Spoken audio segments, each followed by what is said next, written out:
3 invités avec nous chaque soir pour décrypter les mouvements de la planète marché. Bastien Dreux est avec nous, le responsable des études et de la stratégie de CPR Asset Management. Bonsoir Bastien. Bonsoir. François Rimeux à nos côtés également. Bonsoir François. Bonsoir. Vous êtes stratégiste senior chez Crédit Mutuel Asset Management et Christian Parizeau nous accompagne également, économiste et président d'Altair Economics. Bonsoir et bienvenue Christian. C'est donc l'ère des introductions en bourse colossales.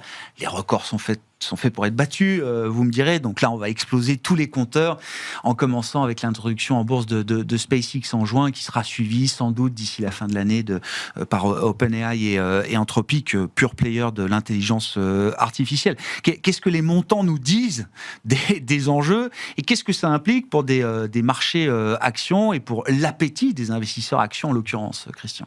Oui, alors il y a plusieurs éléments. Il y a d'une part la valorisation qui pose problème. Alors d'une part, pourquoi ? Parce que SpaceX, c'est valorisé très cher, ça peut être un poids énorme dans les indices. Donc comment on va les introduire dans les indices ? C'est dans le top 10 des capitalisations boursières tout de suite. Ça peut déformer énormément les indices. Pourquoi ? Parce que d'un côté, il va y avoir une introduction et on va lever de l'argent naturellement, mais ça sera un flottant qui sera beaucoup plus petit que la valorisation de l'ensemble de l'entreprise. Donc ça pose un problème dans le poids de l'indice. Est-ce qu'on prend en compte véritablement la valorisation totale de l'entreprise ? Et là, on est sur des choses qui peuvent vraiment affecter l'indice. Donc ça, c'est le premier point qui me paraît le plus important parce qu'on sait que de plus en plus, on a une gestion indicielle et ça peut jouer énormément dans les fluctuations. Donc attention à cette déformation-là. Beaucoup d'investisseurs vont être contraints d'acheter des titres SpaceX tout ce qui est indiciel, ou à l'IPO, ou en tout cas dans la foulée de l'IPO. Alors ça ne va pas être tout de suite intégré dans l'indice, mais le jour où ça sera intégré et sur quel poids on va prendre, est-ce qu'on va prendre le flottant ou pas, ça dépend. Donc ça peut jouer énormément sur les flux. Ça, c'est le premier point. Deuxième point, ce qui me gêne un peu dans une IPO comme SpaceX, c'est qu'ils font beaucoup appel aux particuliers. Et donc, c'est quoi, 20% je crois? Oui, peut-être même. C'est assez énorme. Ouais. C'est une part. Alors, j'ai plus en tête le chiffre, mais c'est une part assez importante. Donc, ça veut dire que véritablement, on fait une valorisation très élevée et on voit que c'est ciblé. Alors, en plus, quand vous lisez un petit peu ce qu'ils ont proposé en termes d'avenir, on va sur Mars, on fait des data centers dans l'espace. Donc voilà, c'est presque un livre de science-fiction plus qu'on nous promet qu'autre chose. Mais donc il a fait réatterrir voilà. Eh ben oui, mais je dis pas le contraire. Est-ce que c'est efficient ? Est-ce que c'est efficace ? Est-ce que c'est la meilleure ? Je dis pas, mais après faudra voir. Mais je nie pas le succès. Mais le problème, c'est que SpaceX maintenant, c'est beaucoup de choses mélangées. Donc je m'interroge. On achète plutôt de l'IA ou du spatial ? Voilà, moi je pense que c'est pas pour rien qu'il a été sur les particuliers. C'est pour tendre la valorisation et ça me gêne un petit peu parce que je pense que les professionnels, alors ils n'auront pas le choix, ils vont venir, mais très clairement pour les professionnels c'est quand même un dossier assez complexe à analyser. Donc moi personnellement je trouve qu'il y a beaucoup d'éléments à éclaircir, mais c'est vrai que globalement on voit qu'il y a une sorte de course parce qu'on a atteint des niveaux de valorisation particulièrement élevés pour tout ce qui touche à l'IA. C'est une course aujourd'hui pour ChatGPT, enfin pour OpenAI pour revenir. Claude, on voit que tout ce que fait Claude aujourd'hui, c'est être rentable au deuxième trimestre pour faire son introduction. Donc on sent qu'il y a une certaine précipitation. Est-ce qu'il y a une vraie contrainte pour eux du fait que les marchés privés ne pourront plus suivre les besoins de financement des entreprises ? Est-ce que c'est ce qui explique aussi une forme d'accélération du calendrier de ce point de vue-là ? Je mets un peu de côté SpaceX parce que c'est pas que l'IA. Mais pour tout ce qui est autour de l'IA, il y a quelque chose qu'on ne parle pas assez, c'est l'inflation des coûts. C'est un secteur qui subit l'inflation des coûts et le coût du token aujourd'hui, il est ridiculement bas. C'est-à-dire que quand vous utilisez l'IA aujourd'hui, on vous le brade. Pourquoi ? Parce que vous payez grosso modo à peine la consommation d'électricité quand vous utilisez l'IA, mais vous n'amortissez pas le matériel, vous ne payez pas pour l'amortissement, vous ne payez pas pour la recherche et développement et vous ne payez pas pour la rentabilité du capital qui a été investi dans cette IA. Comme tous les abonnements, c'est gratuit au départ, c'est gratuit, et puis un jour, ça passe à 9,99 quoi. Ma question est la suivante, c'est est-ce qu'il y aura autant de demandes des entreprises lorsque je vous ferai x5, x6, x10 le prix. Ouais. Deuxième chose, on nous parle beaucoup des agents IA. Ce qu'il faut voir, c'est que pour une fonction qui est faite avec l'intelligence artificielle aujourd'hui, c'est un token. Vous prenez un agent IA, c'est 100 tokens. Donc déjà, c'est une inflation de l'utilisation. Alors, naturellement, Nvidia hier nous dit c'est super, les agents IA, c'est des capacités de calcul en plus et tout ça. Mais ce qu'on voit là actuellement, c'est qu'on transforme de l'électricité en intelligence, mais pour transformer, il faut du calcul et que ce coût de calcul est en train d'exploser littéralement. Et en plus, on voit de plus en plus qu'il va encore conjoncturellement être beaucoup plus élevé. Pourquoi il va être plus élevé? Parce qu'aujourd'hui, on commence à avoir des vraies contraintes de production dans les semi-conducteurs, que de toute façon, toute la croissance des semi-conducteurs sur les 2 prochaines années, voire les 3 prochaines années, c'est que de la valeur, ce ne sera pas du volume. C'est la hausse des prix. Ça sera la hausse des prix. Donc, en ce moment, je pense que tous ces acteurs-là, ils sont en train de s'apercevoir qu'ils vont dans le mur si ils n'ont pas les moyens de sécuriser leur capital pour leurs investissements qui sont en train d'exploser. Et j'ai été assez surpris. On a beaucoup parlé des 700 milliards d'investissements des hyperscalers, mais la révision à la hausse de leurs investissements, c'est à 90%, c'est de l'inflation. Oui, c'est lié à la hausse des prix. Voilà, c'est de la hausse des prix. C'est pas pour fabriquer plus de data centers, ils n'ont pas de puissance de calcul. C'est simplement pour s'ajuster à la hausse des prix. Donc, c'est attention. Bon, l'histoire dans l'histoire, je ne sais pas si vous avez lu, je crois que c'est Bloomberg qui le rapporte, que David Solomon, le patron de Goldman Sachs, est allé jusqu'à envoyer des DM sur X, anciennement Twitter, à Elon Musk pour faire son lobbying et au final obtenir la place de première banque leader sur l'IPO de SpaceX. Mais ça s'est visiblement négocié en partie sur Twitter, qui était peut-être le meilleur moyen pour David Solomon de joindre Elon Musk. Qu'est-ce que ça vous inspire en tant que stratégiste, François, à l'arrivée de ces mastodontes, de ces colosses? On en a vécu des grandes IPO, mais c'est vrai que là, encore une fois, tous les chiffres sont démesurés par rapport aux précédents records de Saudi Aramco ou d'autres.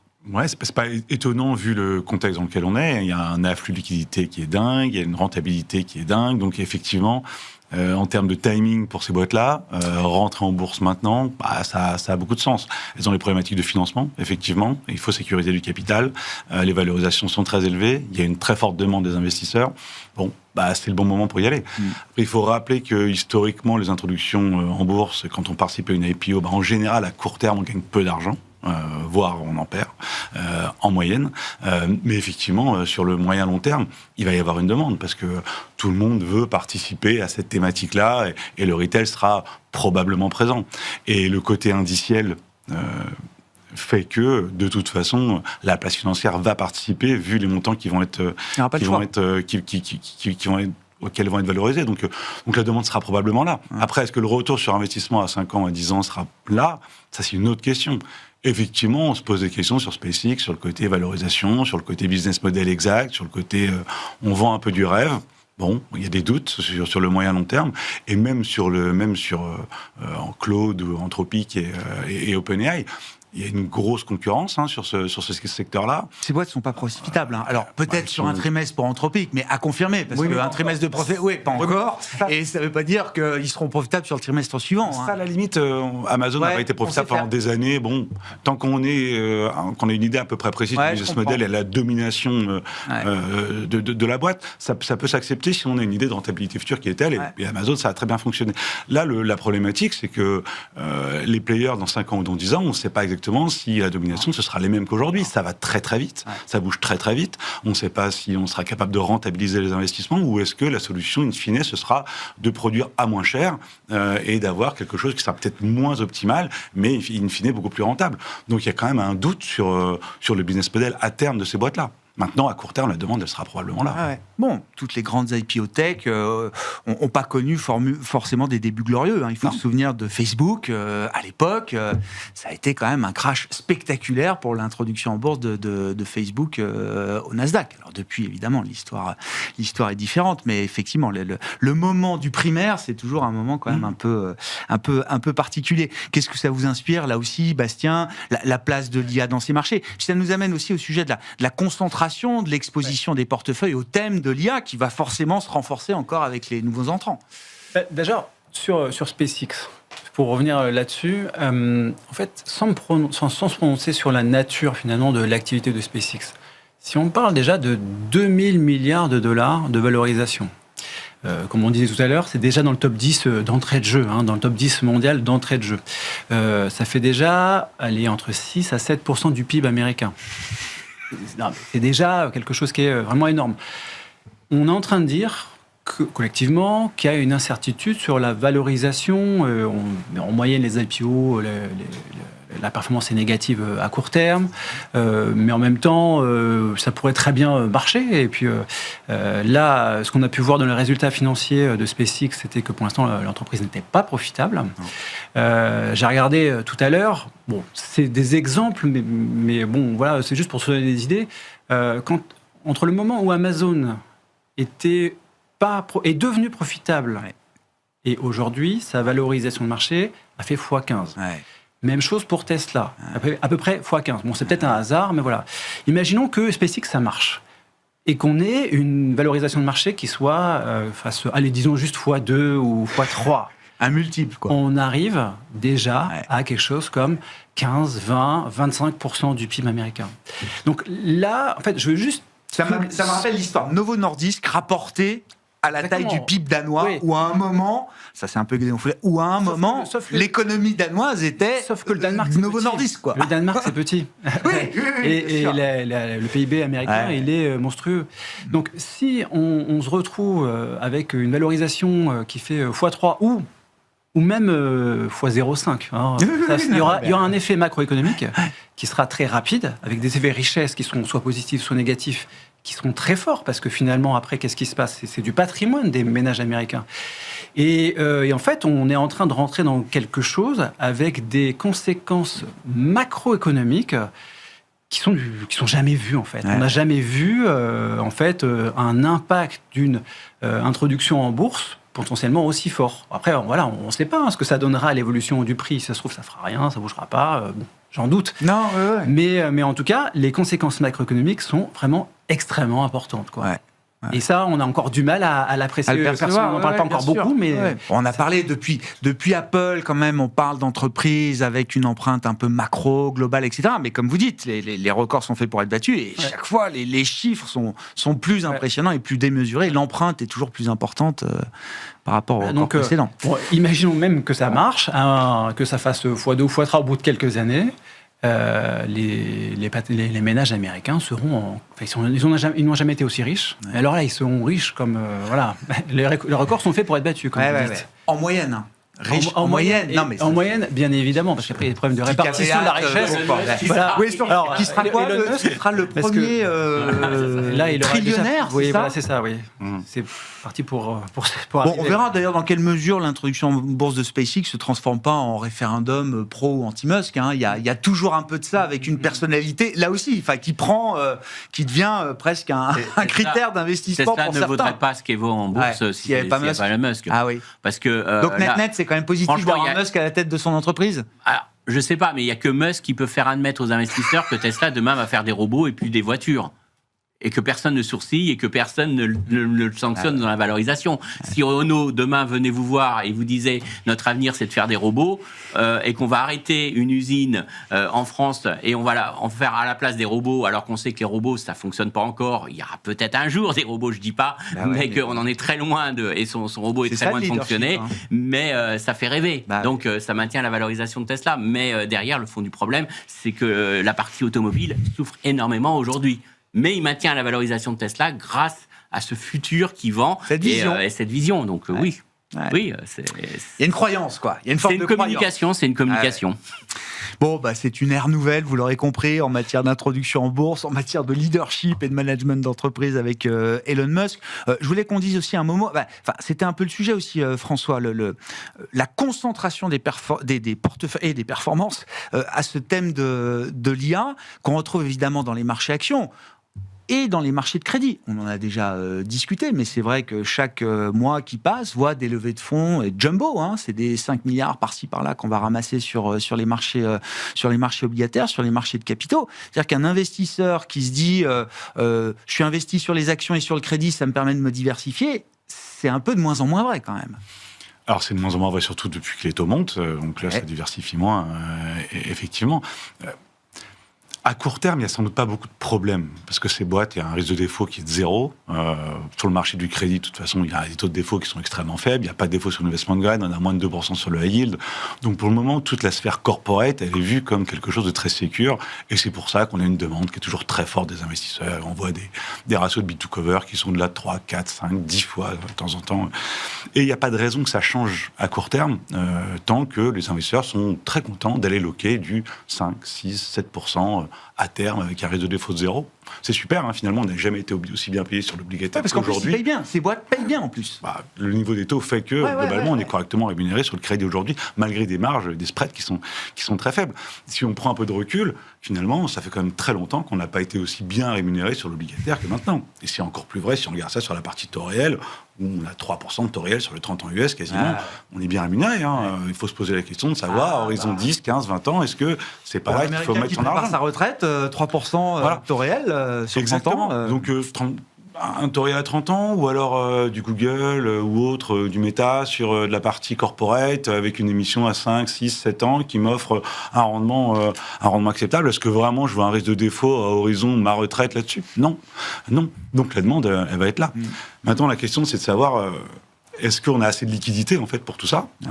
Et est-ce qu'il n'y a pas un jeu de vase communicant entre certains secteurs et d'autres ? Et là, est-ce qu'il faudra vendre des actions pour acheter SpaceX, Anthropic, OpenAI ? Est-ce qu'il faudra soutenir moins d'émetteurs pour acheter du crédit, Google, Microsoft, etc. Ouais, en tout cas, il va falloir arbitrer sans doute une partie des investissements. Donc, il y a certains secteurs où la demande elle va être sans doute un peu moins présente, y compris sur le côté obligataire.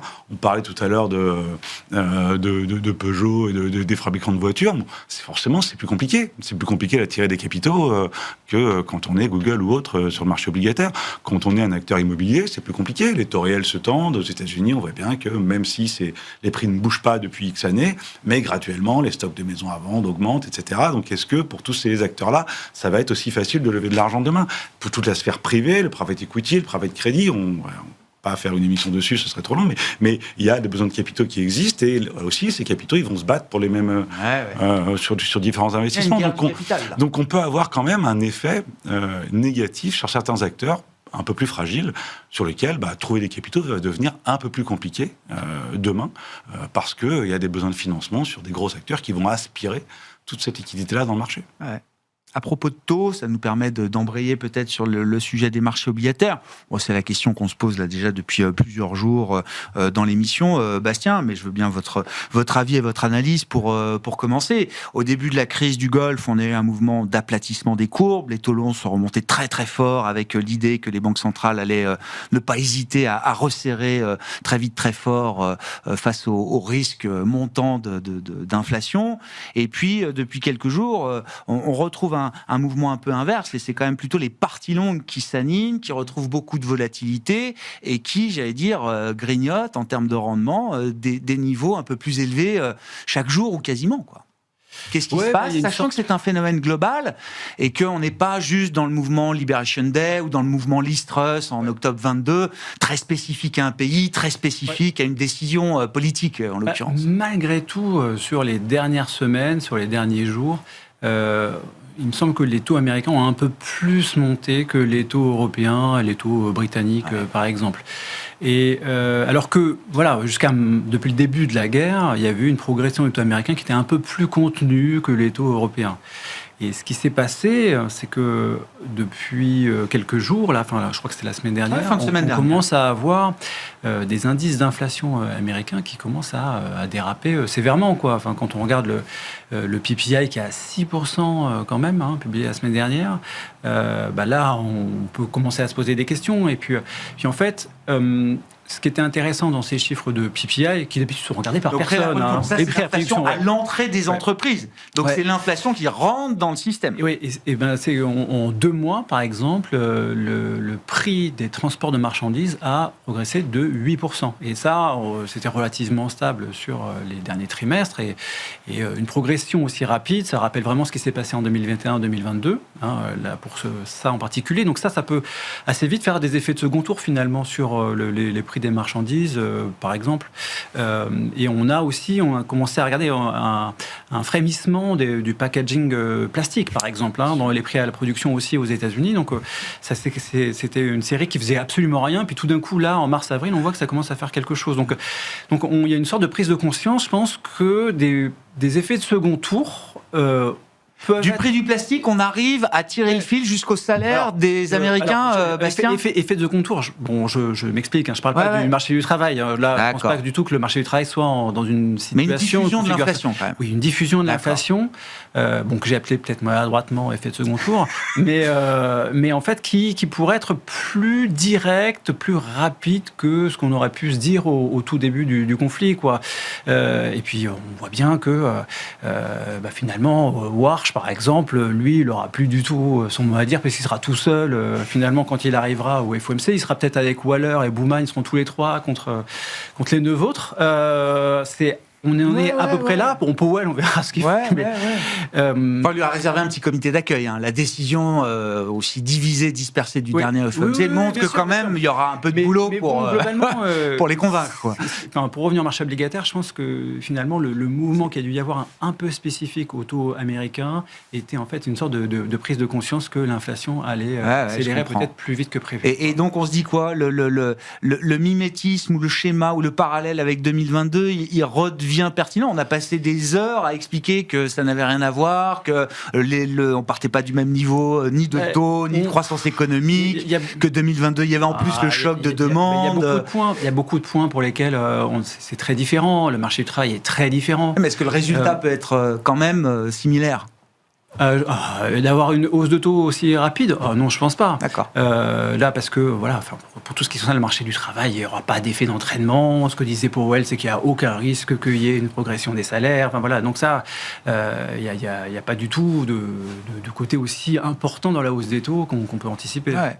François, est-ce que les parties longues là restent sous contrôle ? Est-ce qu'il y a des phénomènes un peu autorégulateurs qui permettent quand même d'imaginer qu'on atteint peut-être des points un peu paroxystiques, plus de 5% sur le 30 ans américain, plus de 6% je crois sur le 30 ans britannique, si je dis pas de bêtises. C'est quand même des niveaux qui marquent les esprits au Japon, en Europe, pardon. Qui marque Trump. Et ça c'est historiquement quand même depuis 15 mois. Mais est-ce qu'il y a un phénomène d'autorégulation possible ou est-ce qu'il y a un vrai risque de dérapage continu encore partant des niveaux déjà atteints ? On est un peu spécifique quand même sur la partie japonaise, sur la partie britannique. Il y a un peu spécifique. Et évidemment, aux États-Unis, on pourrait dire que Trump est spécifique aussi, pourquoi pas. Mais, il y a un risque si les gouvernements ne font pas attention. Il y a un risque si on recommence à faire des déficits budgétaires colossaux, comme on l'a fait dernièrement. Pour le moment, on ne le fait pas. Je pense qu'on sera déçu au Japon sur la relance budgétaire attendue. Je pense qu'on sera aussi déçu ou rassuré. Ça dépend de quel côté on se place. Si vous êtes obligataire, vous serez peut-être plus Les gens rassuré. seront sans doute déçus, mais les porteurs obligataires pourraient être un peu rassurés. On pourra avoir un peu la même chose au UK aussi, où je pense qu'on peut changer de Premier ministre tant qu'on veut. Ils ont retenu quand même la leçon de 2022, du stress. Et donc, Anthony Burnham, qui est finalement, il est à peu près sur la même ligne que Starmer, sur le côté budgétaire. Il est très vite revenu sur l'idée qu'il allait repousser les horizons et les objectifs de retour à l'équilibre. Que la marge budgétaire, elle est quand même assez faible et que la sanction obligataire, elle est pas très loin. Donc, si on n'a pas de dérapage budgétaire, on devrait avoir des parties longues de courbe sur lesquelles on ne perd pas le contrôle. Maintenant, la question, c'est effectivement... que font les banques centrales et est-ce qu'elles luttent réellement contre l'inflation ou pas, ou est-ce qu'elles laissent filer un peu de manière consciente ou inconsciente ce risque-là. Non, ça fait quand même des années qu'on n'a pas vu la cible d'inflation aux États-Unis. On n'en voit toujours pas le bout. Quand on regarde les fixings d'inflation, on n'y est pas avant... je ne sais pas quand, on est au-dessus de 3,50 jusqu'en mars 27 à minima, vu les prix du pétrole aujourd'hui, et les prix du pétrole sont, quand on regarde la courbe, peuvent être un peu...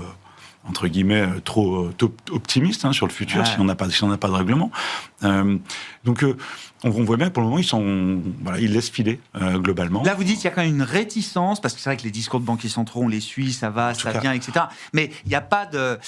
Vous comprenez quand même dans leur stratégie qu'ils n'ont pas envie d'y aller trop vite, trop fort. La BCE, c'est sûr, elle n'a pas envie. Elle voit bien qu'elle n'a pas de croissance, qu'elle n'a pas de marge, que les salaires réels sont repassés négatifs, qu'on n'a pas de... Il n'y a pas de gain de pouvoir d'achat, il n'y a pas de transmission au salaire qui va arriver demain. Encore une fois, si on n'a pas de réponse budgétaire, donc elle n'a pas envie. Et elle a sans doute raison de ne pas avoir envie. Aux États-Unis, c'est quand même un peu plus compliqué. On voit bien que tout ce dont on a parlé avant, l'IA, ça provoque de la croissance, tout ça. Quand on regarde la décomposition du PIB, les investissements dans l'IA, c'est pas neutre, loin de là. Alors c'est pas le Taïwan ou la Corée, où c'est complètement délirant, mais c'est loin d'être neutre aux États-Unis. Donc on a une croissance nominale forte, on a un effet richesse qui est important, on a une consommation qui tient. Donc aux États-Unis, est-ce que vraiment avec 4% de taux de chômage qui bouge pas depuis 9 mois, des créations d'emplois de 0 pour maintenir le taux de chômage à peu près stable, un taux de participation à la cave, une immigration qui est faible, est-ce qu'on a 0 risque sur le marché de l'emploi si on a 6% de croissance nominale dans le futur comme on l'a actuellement? C'est pas clair. Donc, c'est compliqué là dans l'équilibre des risques pour la Fed. C'est compliqué de dire je suis symétrique. Je suis aussi attentif au marché du travail qu'à l'inflation. Le mandat sur le travail, il est complètement rempli aujourd'hui. On pouvait le comprendre il y a 6, 9, 12 mois où on avait des craintes sur le marché de l'emploi, effectivement. Là, le marché de l'emploi, il est à peu près stabilisé. Il y a pas de, on voit pas de risque à court terme. Donc le risque, il est quand même beaucoup plus à la hausse des taux qu'à un maintien ou à la baisse des taux. Et j'aimerais pas du tout être à la place de Warsh. Donc le job de Warsh pour la réunion 16-17 juin, qui sera son entrée en matière, j'allais dire réelle, ça va être de convaincre ses petits camarades de pas monter les taux. Ce sera sa victoire. En juin, ça va être assez facile.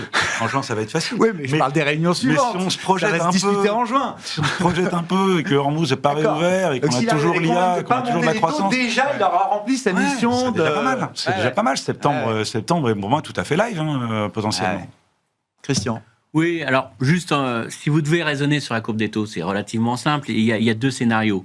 Il y a le premier scénario, quantification de la courbe des taux. Pourquoi ? Qu'est-ce qu'il faut ? Il faut une inflation plus une économie résiliente. C'est-à-dire que si votre économie ne faiblit pas, vous allez avoir forcément les taux longs qui vont monter. Pourquoi ? Parce que le choc inflationniste n'est pas court terme.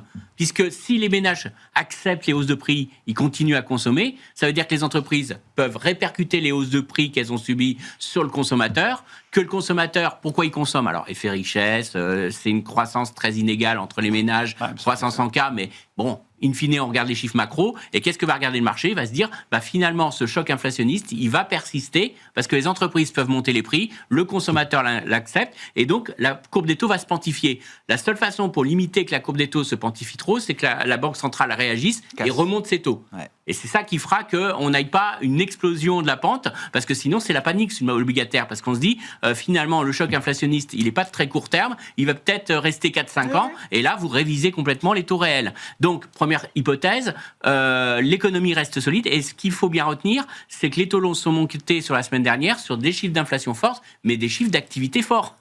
Et ça, c'est quand même important, parce qu'on a même vu les marchés obligataires réagir à un indicateur d'une Fed régionale. Donc, c'est quand même très rare qu'on réagisse à ça. Bon, il était bon, mais quand même. Deuxième hypothèse, vous avez un choc inflationniste, donc inflation, plus ralentissement de l'économie, voire risque de récession.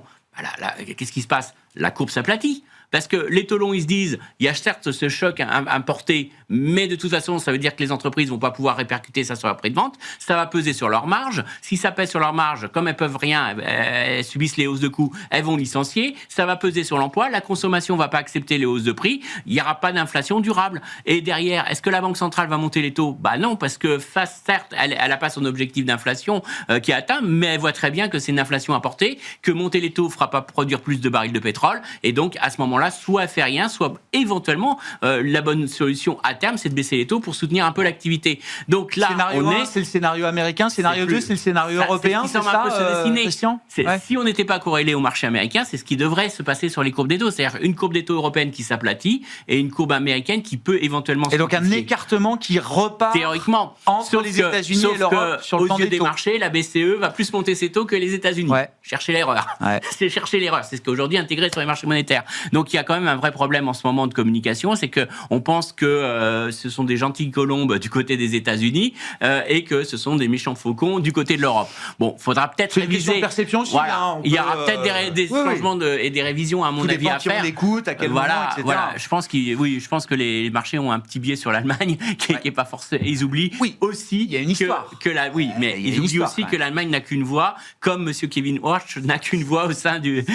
Donc bon, il y aura sûrement des forces de rappel, mais je pense que c'est là, dans nos projections, ce qu'il faut faire. Donc c'est pour ça qu'il faut maintenant vraiment raisonner. Choc inflationniste, on est tous d'accord. Il est là. C'est un choc importé, c'est un choc plus ou moins à long terme, c'est de la géopolitique. Bon, il est là le choc inflationniste. Donc sur l'inflation, on est tous d'accord. Le vrai problème, c'est la réaction de la conjoncture. Et c'est ça qui fera que vous avez un risque obligataire ou pas. Alors peut-être quand même, élément, c'est que plus la géopolitique dure, et persiste, plus le choc sera durable inflationniste et plus le risque est important pour les marchés obligataires. Et ça, c'est un élément à prendre en compte. On le disait tout à l'heure, ça peut faire agir Donald Trump, ça peut pousser peut-être à avancer, parce que là, il y a un vrai problème.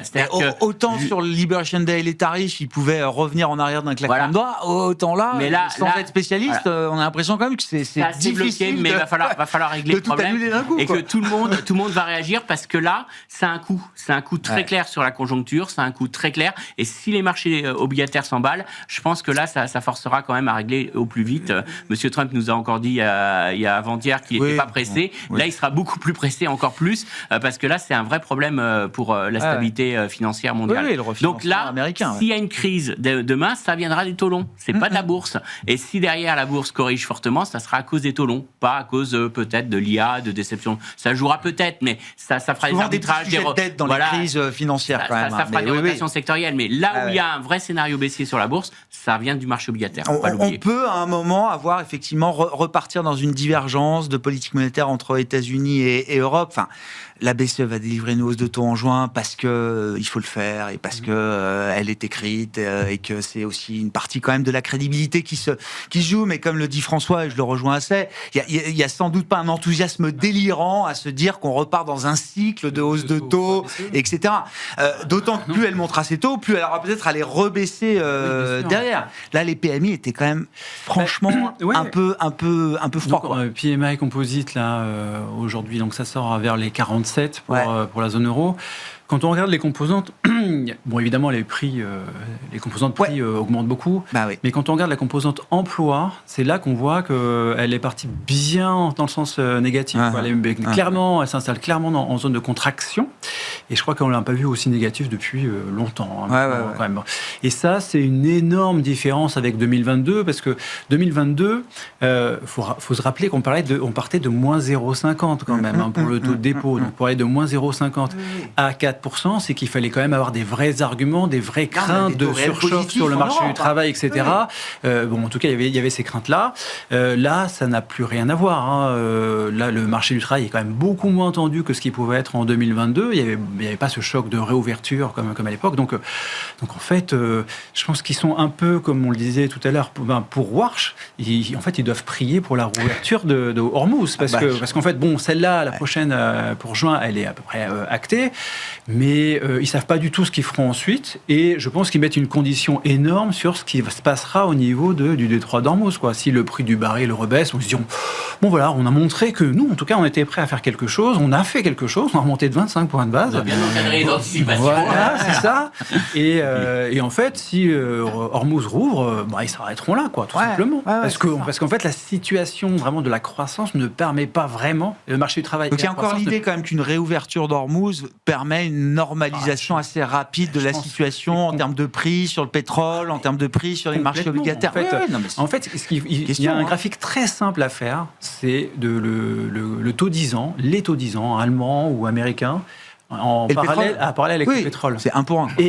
Et en fait, on voit que les marchés obligataires ne réagissent actuellement quasiment que à ça. Il peut y avoir des déclarations de Lagarde, de Warsh, de Powell, etc.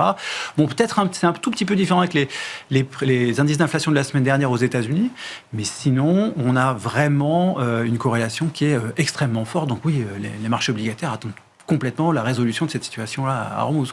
Le risque sur la croissance en Europe, il est évidemment plus fort qu'aux États-Unis. François, à écouter ce qu'on est en train de dire. Oui. Est-ce qu'il faut imaginer, alors toujours difficile d'employer ce terme, de récession, mais est-ce qu'on est déjà dans l'idée qu'il y a le choc inflationniste va aussi se transformer assez vite en Europe en choc de demande, en choc un peu récessif sur l'activité, la production, la consommation? Est-ce que ça peut aller vite? On n'aura pas de récession à court terme, mais oui, ça peut aller vite. La Commission européenne, elle a fait ses prévisions de croissance hier ou aujourd'hui, je ne sais plus quand. Et c'est ce matin. 0,8 sur l'année et 1,2 l'année prochaine. Et je trouve ça très optimiste. Très optimiste. Quand on regarde l'ensemble des indicateurs, on a parlé des PMI, on pourrait citer le Centix, le Zool, l'IFO, bref, tous les indicateurs avancés nous disent qu'on a un risque à la baisse qui est important, vraiment important. On n'a pas de relance budgétaire, contrairement aux crises précédentes. On a un marché de l'emploi qui est plutôt en train de se détériorer. On a des pressions sur les prix qui sont importantes. Il y a peu de pricing power en Europe. Oui, on a un risque sur la croissance. Alors, on a fait 0,1 au Q1, on avait fait 0,2 au Q4. Donc, on va pas aller en récession demain parce qu'il y a des effets de base et parce que le Q2 va être positif encore. On a toujours du pétrole. On oublie, mais peut-être, à un moment donné, il y a des études qui montrent qu'arrivé en juillet, août, septembre, à un moment donné, on va avoir un marché du pétrole où il va peut-être falloir se rationner plus que ce qu'on fait aujourd'hui. En Europe, on a l'impression que c'est une probabilité de 0. Mais c'est pas 0, en tout cas pas partout, pas dans tous les domaines. Donc, si jamais ce Détroit rouvre pas très vite, oui, la croissance européenne, elle est clairement en danger. C'est pas linéaire, ces risques-là, effectivement, ça peut... Oui. Oui, mais on a un vrai risque. On a un vrai risque. Simple estimation, pour que la demande mondiale baisse de 7%, ce qui manque actuellement, parce qu'aujourd'hui c'est compensé en partie par les stocks, etc. Et les réserves. Il faudrait que, d'après les calculs que j'avais faits, il faudrait qu'on monte minimum à 140, 150 $ le baril. Bon, certains de mes collègues sont plus sur 200, c'est sur 200, mais moi je valide, puisque c'est ce que j'avais à peu près calculé dans mes modèles. Bon, 140, 150, on passe de 60 à ce niveau-là, en quelques mois, je ne vois pas comment l'économie ne soit pas en récession. Honnêtement, je ne vois pas comment on ne parle pas de récession. Après, c'est un choc. Encore une fois, ce n'est pas le niveau qui compte, c'est le delta. Et ce mouvement-là, sur quelques mois, c'est forcément... Dans l'environnement actuel, parce que ça fait quand même tellement longtemps qu'on n'a pas connu de récession, je le rappelle, dans l'environnement actuel qui a changé depuis le Covid, depuis l'Ukraine, en cas de récession, de combien rebaissent les taux longs, Christian ? En cas de récession, à partir du moment où on détruit la demande et que le marché du pétrole se restabilise, qu'on a une baisse d'activité, on ne va pas avoir des marchés obligataires qui vont dire que l'inflation va persister. Parce que derrière, vous aurez une montée du taux de chômage, une consommation qui baisse. Donc, à ce moment-là, c'est ce que je dis, c'est l'aplatissement de la courbe des taux que vous allez observer. D'autant plus que les banquiers centraux ne vont pas baisser immédiatement les taux. Donc, ça sera plutôt la partie longue qui va véritablement avoir le rallye. Donc, c'est pour ça qu'aujourd'hui, la question, c'est justement, je pense, pour les détenteurs obligataires, c'est de profiter de ces tensions pour acheter. C'est le moment d'aller sur l'obligataire. C'est le moment de caper. En tout cas, dans une gestion de couverture. Surtout en Europe. Dans un risque de... Aux États-Unis, on peut en débattre, mais en Europe, aujourd'hui, c'est le moment de prendre les rendements qu'on offre actuellement. Très clairement. Les taux longs rebaissent en cas de récession quand même aujourd'hui dans le monde tel qu'il est. Je pense, oui, clairement, c'est ce qu'on a tous en tête. Enfin, je ne sais pas si c'est partagé. Mais encore une fois, tout dépend de la réponse des États. Je leur fais pas non plus une confiance gigantesque. Si on a un pétrole à 150, la pression sociale dans tous les pays européens, elle va être massive. La demande est massive. La demande est infinie d'action publique. La Commission européenne montrait ce matin. Non, mais c'est un point important, juste pour finir, François. Face à une demande infinie d'actions budgétaires, si les États se mettent à lâcher, ça veut dire que les taux longs intègrent une prime qui vient compenser en partie l'aspect refuge lié à la récession. Je pense qu'il y a un peu de ça déjà dans les prix aujourd'hui. Je pense que à la fois dans le pricing BCE et dans les taux longs, il y a cette espèce de mémoire inconsciente du marché que la réponse historique, en tout cas récente, des gouvernements, ça a été de printer. Et donc, ce risque-là, il faut bien l'intégrer, cette probabilité-là, il faut bien l'intégrer. Bastien, pour conclure, 30 secondes. Oui, voilà, donc c'était la Commission européenne qui a montré ce matin, qui a publié des estimations des aides énergie qui ont été versées dans les différents pays européens. Et pour l'instant, ça a été relativement limité en niveau macroéconomique. C'est en 2022. Dans les pays où c'est le plus important, je crois qu'on a l'Espagne, le Portugal, on est vers du 0,2% de PIB. Et pour beaucoup de pays, on est sur du moins de 0 quelque chose, quoi. Voilà, 0,01. Voilà, c'est très très faible, quoi. Ça reste très limité pour l'instant. Merci à vous trois, messieurs. Merci de nous avoir éclairé un peu plus sur la situation actuelle des marchés et de la situation des économies. Bastien Dreux, responsable des études et de la stratégie de CPRM. François Rimeux, stratégiste senior chez Crédit Mutuel Asset Management. Et Christian Parizeau, économiste et président d'Altair Economics.